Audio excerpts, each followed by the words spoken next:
All right, so the topic for today is different levels of protection for 2D work, for soft packing. And there are different stages. There's things that we do here. There are other traditional kind of established things. And then there's just some other options, and I want to include those. The basic idea being you sort of work from the inside out, obviously. First thing you have is what's in contact with the actual painting, say. We'll use a painting for an example because we have surface concerns rather than something that has Plex on it or something.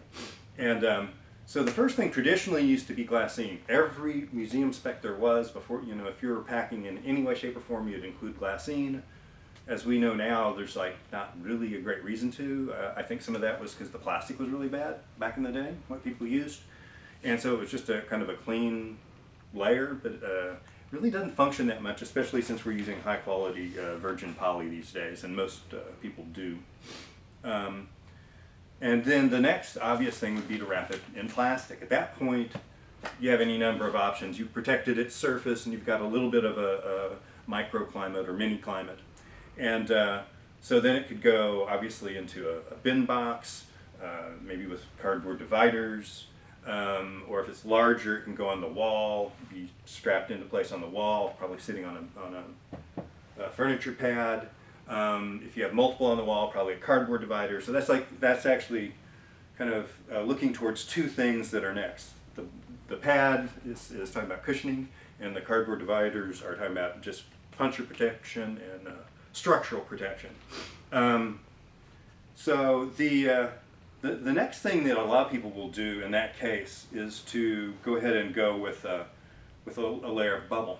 That just means in handling it, and especially in not only coming in and out of the truck, or anytime you set it down, you have some cushioning.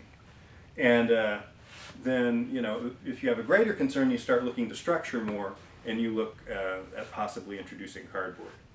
One of the big differences, before we go into the cardboard or the slipcase kind of factor, one of the big differences is how you use that bubble. One of the innate weaknesses of bubble is that it is what it is. It's like little cells of air. If you're setting this down, if you're not setting it down, if it gets bumped, chances are it's going to be on a corner. That's what's vulnerable with these, and that's also what can pop a bubble. So basically what you do is, just in the course of its life on the move, it is very likely to lose its ability to protect the object right where you need it the most. And it's really not giving a whole lot of protection anyway, because it's, however thick. So, normally when you'd see an illustration of wrapping, you'd have your primary cover contact, you'd have your padding, and then you'd have your slipcase if you get to that. So basically, if you look at this, what you end up doing is you do a wrap around here with leaving a tail out here, and by the time you fold it all over, your end result is going to be that you have multiple layers down here. So if you actually look over here, you can see we're floating like 3/4 of an inch off the surface instead of one layer of bubble. So even if this gets a hit like this, it's going to be, instead of hard, sharp against bubble against hard, it's going to be hard, sharp against bubble, against bubble, against bubble, against bubble, and then against something hard. It's not going to pop those typically, and will provide a lot more cushioning. It's the way it works also is you have extra bubble on the back, so as you lean things back against the wall, you've got protection that's superior to what you would with a single wrap. And also as you, if you interleave it with cardboard, it sort of pushes things off the surface a bit.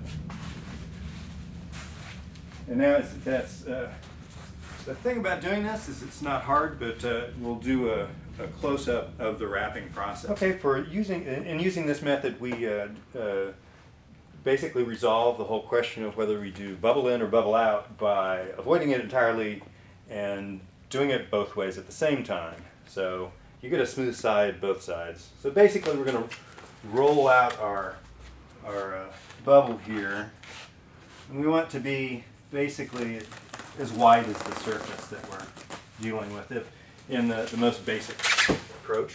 There's an economy approach too. And what we're going to do is we've got bubble side up.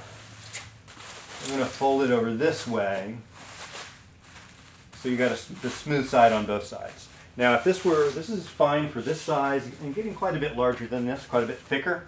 But if we did get to something that is bigger yet, you can always double up the same thing this way, make it twice as long, and double it this way. You can do as many layers as you need. The main point is we're going to multiply those layers by the way we wrap it. And that's the whole trick in this thing. So here we're going to leave the folded edge up because that looks nice. We're going to get down here and what we basically want to have, and it's just for aesthetics, not that critical.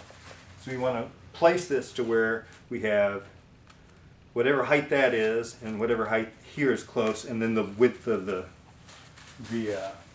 frame itself. So what I've done here is basically it doesn't go all the way, and that's not really essential. What I was actually going to say is that strictly speaking, as long as you have about that much of it, then you're fine. Because where we really want it is, like we were discussing, we want it on the corners as our primary contact. So here basically you're stretching across, and you're not doing that. You're getting a nice tight stretch to get a nice smooth surface there on the front. And then when you get in here to do your corners, you're tucking in all those layers. So you got two underneath, you got two here, you got two here, and you actually got multiple layers. You can even go so far as to cheat and like get it sort of around the front that way. Then you're going up. And I'm not tabbing these just because I'm not. This is faster. Do the same thing. You're tucking that in, making sure that gets all the way up underneath there. So you end up with a big fat pad of bubble on the bottom. For insurance, you pretty much always come across the back this way and seal it to the plastic. It's optional whether you want to do that on the front or not. Different people have different feelings about that. Obviously if there's a paint surface down here floating underneath the frame, I mean anytime you're doing anything on top, it may make someone nervous. So this is normally adequate. And like I say, the real key part is what you see right there in the corner. All right, here I've got like the next stage in the game after we've done this particular wrap. And in this case, this is kind of an economy version of a slipcase in that in your simplest, most straightforward version of a slipcase, on something like this, you probably would take two sheets of cardboard, put them together, seam them, and then center it, and then do all your folds that way. In this case, we're looking at, well, it almost makes it. So what do you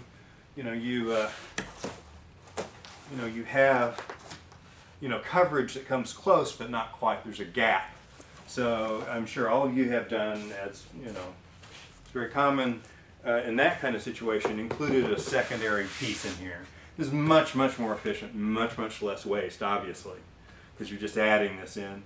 There's advantages and disadvantages. One is the actual back is a little stronger because you've got two layers. But it doesn't mean that the corners are any stronger because you don't have a full fold this way. One thing that makes a difference in terms of strength, actually potentially a whole lot of difference, is how you do your corners. The easiest by far, as we all know, is to do corner cutouts, to where this is cut out all the way. You basically have, two separate strips, essentially. But it doesn't do much this way. There's not a lot to stabilize it. Still strong enough. If you're using paper tape and you're doing an in-house one, that's still a pretty good product. Typically, though, if you want to strengthen it, you include a tab. I mean, this is all probably familiar information. You either have a tab on this side, or you have a tab over here. And of course what that does is that reinforces, when this folds up, that corner considerably. So that's got much more vertical strength this way. It's like this. considerably stronger. And in this case, that fold comes off of here. Since this is the bottom we're resting on, if you're making the choice, it might be good to consider doing the opposite, where you have the flap cut out of this fold going this way, because then you still have that same reinforced corner, but you put the extra cardboard on the writing edge.